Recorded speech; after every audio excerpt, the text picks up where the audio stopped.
going on? Alright, so we got our pickups on up there in Salinas. I had a 9 o'clock appointment at Man and a midnight appointment at Driscoll. So they called me to the door at Man, and I was in there. They loaded me up, and then Driscoll called. Want me to get the door over there, but they, I mean, this happens every week, and it's no big deal. But I'm loaded at Man. They told me just get over there whenever I could, and they put me in the door. Well, there was a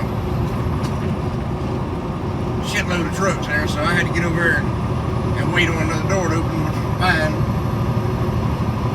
But I was gonna take a little nap. As soon as I got back here and laid down, it wasn't 10 minutes they called me.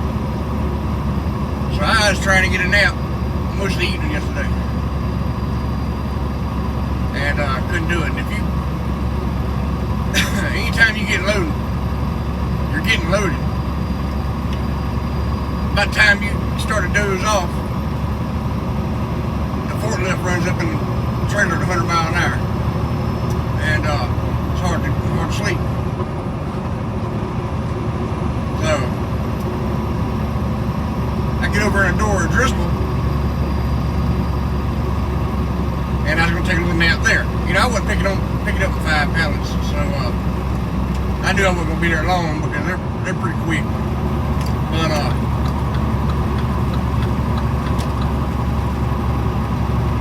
so they get me loaded. It didn't take them 20-30 minutes to get me loaded there. But by this time, it was already 2 o'clock in the morning, California time. 4 o'clock in the morning back home. And I'm tired as shit. So, I make it all the way to King City at the exit ramp, and I get up there and take a nap. But now I'm on the way down to Riverside, California, to pick up 1 pallet of grapefruit. And then I'll be on the way to Florida. I actually got 2 drops. My first one's at Fort Walton Beach for 7 o'clock Friday morning. And then my next one is at Foley, Alabama. And I'll dead head to the house for the weekend, and I'll leave back out probably Tuesday or so. But yeah, I know if you drive, you see a lot of this shit, but my kids don't, and they like to see this, so there's probably gonna be a pretty good little bit of these that drives. It's pretty scenery anyway. I just come out of Bakersfield on Highway 58, going up to Hatchby, and the reason why I come this way is because I ain't going down to LA and run across over Riverside. I like to come out here to Kramer Junction and go down through Victorville, and it's actually, you know, to me it's the best way to go, because you get on the interstate there at Victorville and you just go straight down to Riverside, or you go straight down to where I'm going to anyway, because I'm going to hang on just a minute, I can tell you. Blue something. I ain't never been here before. Blue Banner and Riverside.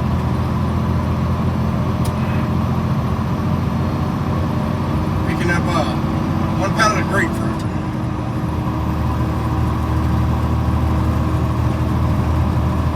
So it shouldn't be too bad. It shouldn't, like I said, I ain't never been there before, but they ought to get me in and out of there pretty quick.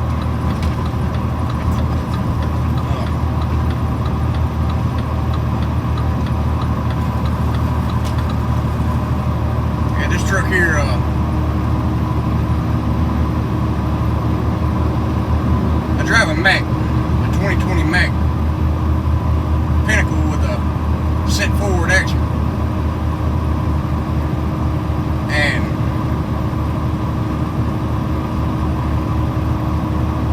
it pulls good, pulls real good. Cause I'm almost, well, let me see. Hell, I ain't been seating 4,000 pounds, but it still pulls real good, and it pisses off a lot of bull hauls. But it is what it is.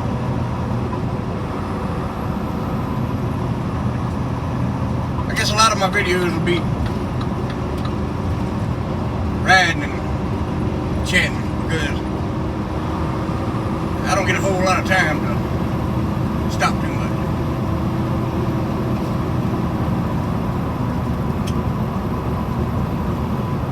But yeah, I gotta be at Florida Friday morning at 7 o'clock. So still got a pretty good bit of time pretty good bit of riding to do for them. And I hope they get me on out of here today. Riverside is on the east side of LA and all that, so hopefully I can jump back up here on 10 and, you know, just haul ass and don't get caught up in too much shit.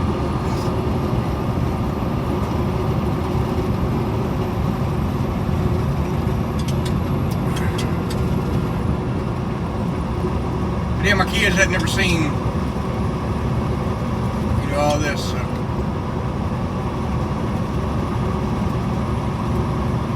the reason why I'm doing just a riding video, I guess.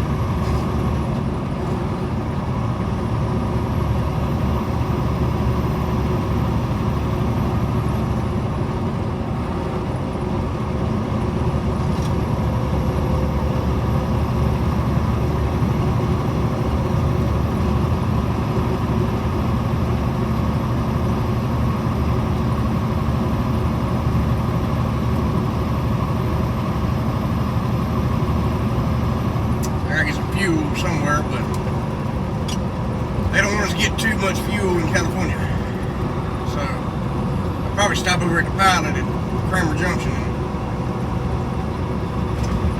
squirt a little bit in here just to get me on out to Arizona. I usually try to stop if I'm going across 10. I don't ever go through Phoenix neither.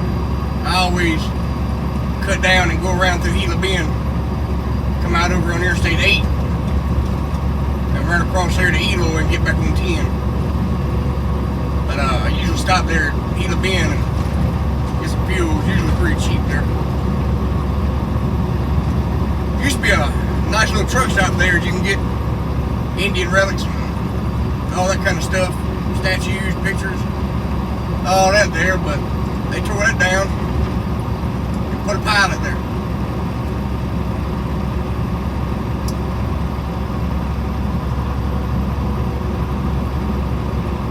If I go across 40, I'll stop out there in Yucca, Arizona and get fuel because it's cheaper there than it is in Lake Havasu.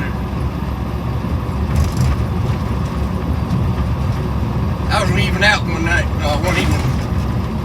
My boss man called me. He says, "Your fuel card in your pocket?" I said, "Yeah." I said, "It's always in my pocket." I was at home, fixing to leave the yard. And he said, "Well, double check and make sure it's, you know, you got it, your fuel card." So I pulled it out of my pocket and I was looking at it. I said, "Yeah, I got my fuel card." I said, "Why, what's up?" Well, somebody had used my fuel card at Yucca, Arizona the night before I left, the night before this. And I told him, I said, I'm at the house. It wasn't me. So, he tells me to, you know, I done left the yard, ready to go ahead and get my trailer and all. And he told told me to come back to the yard so they can make a copy of my fuel card and see what's going on with it. So I went back. They took a copy of the fuel card and they handed it back to me. Well, I get going across Louisiana. I get over around Minden, Louisiana, and it's to stop and get fuel. And my fuel card wasn't working. My wife was with me on that trip. My fuel card wasn't working. They done turned it off and forgot to give me another one. And we on our way to LA. So I had to use ComChecks. He had to give me ComCheck numbers all that trip to get fuel.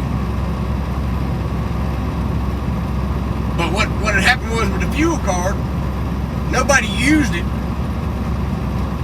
the night before. They called me about it. Nobody used it. For whatever reason, they just charged it twice. The last time I got fuel there, they ended up charging the card twice.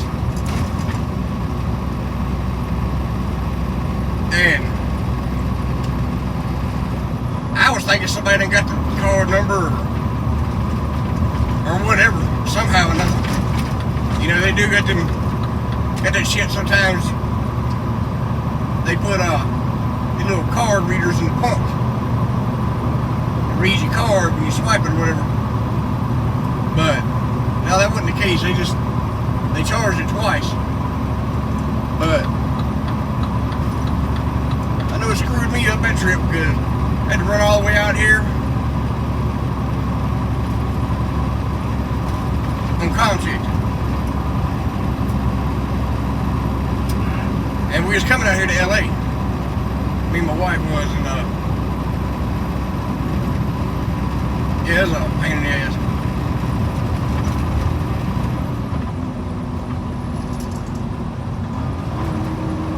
But shit happens.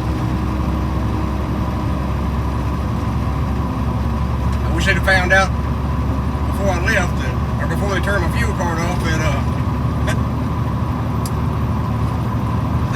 they just charged it twice, and like, you know, I could have had my fuel card. But it all worked out.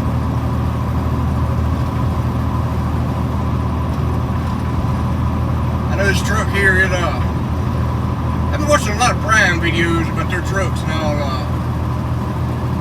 like driver line up and, you know, stuff like that.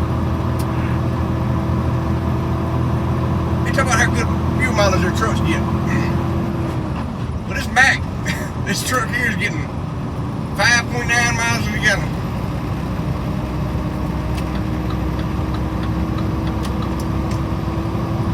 I've drove 379 Pete's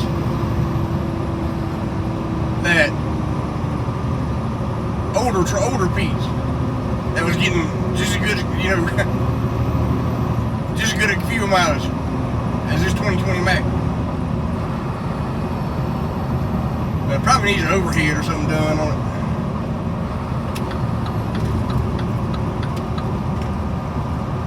But this one here don't have the rounded off front end and headlights and all that. It's got the straight front end with the square headlights. And it don't get worth the shit on fuel mileage. I fill up at, now I know the Prime trucks got, I think, 100-gallon tanks, stuff like that. This truck here has 125 gallons on each side, so I got 250 gallons. And this is actually the first truck I ever drove with this small head fuel tanks. All the ones I ever drove had 150 gallons. But this truck here, I fill it up. I can fill it up at Yucca, Arizona, for example. And go all the way to Childress, Texas. And had to fill it up again. And then go to Fort Walton Beach and all that, and have to fill it up before I back to the house. I mean, which I ain't got to. I mean, it still has some fuel in it by the time I get back, but I like to have a full tank on my truck and trailer. If I can, before I leave out my next trip. Because I pull the same trailer every week. I don't never have to swap trailers. And I'd rather keep the same trailer because you always know what's wrong with it. And the driver that had this trailer before I started working over here, it's a 2020 trailer too. It's a Vanguard. And this guy ran it into a guard shack or something, and just put a big nasty gouge all, most of the way down the side of it, and tore up the fairing under the trailer. But I think he caught that front axle on a pole or something, because I think it's got a little bit of twist in it, because it is eating up my tires on the passenger side on the front axle. So I don't know what the deal is with that, but I'm going to get that checked out. Because I hadn't been here long. Like I said, I just started over here May 3rd. I come back on the road May 3rd.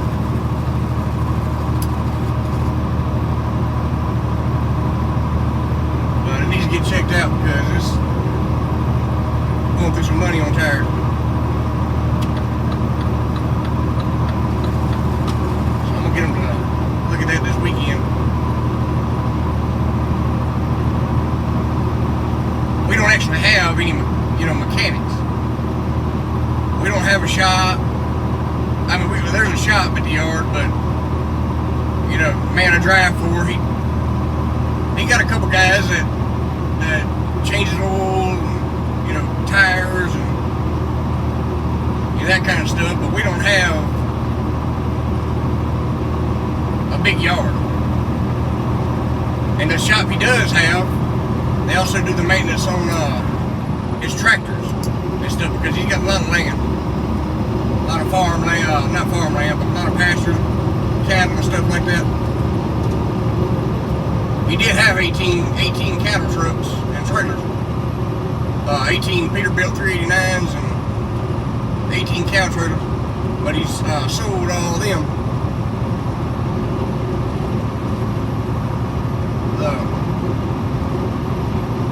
Now we just got these seven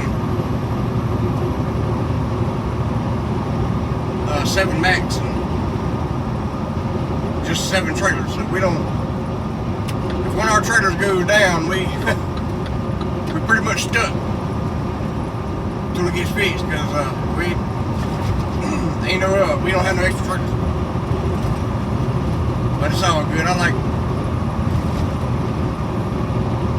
like small companies myself. I'm sure I wouldn't mind working for Prime or somebody like that, but I like smaller companies.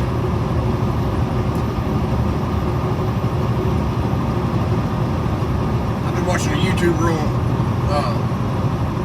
a YouTuber channel that works for Western Express, and man, I don't know about them.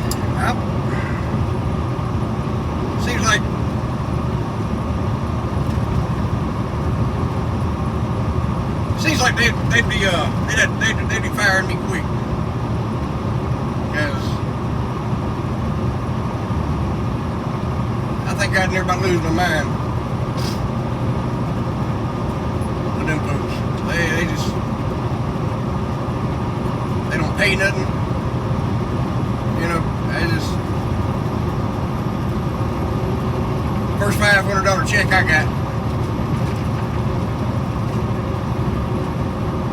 it'd be on, $500-800 checks.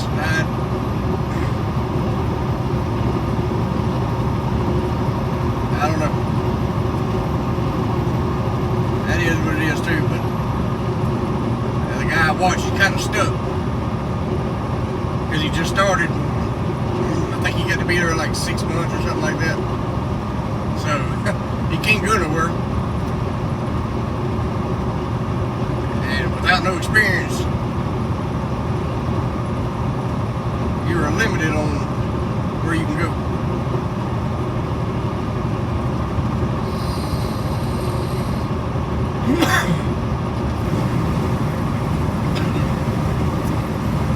But alright, y'all.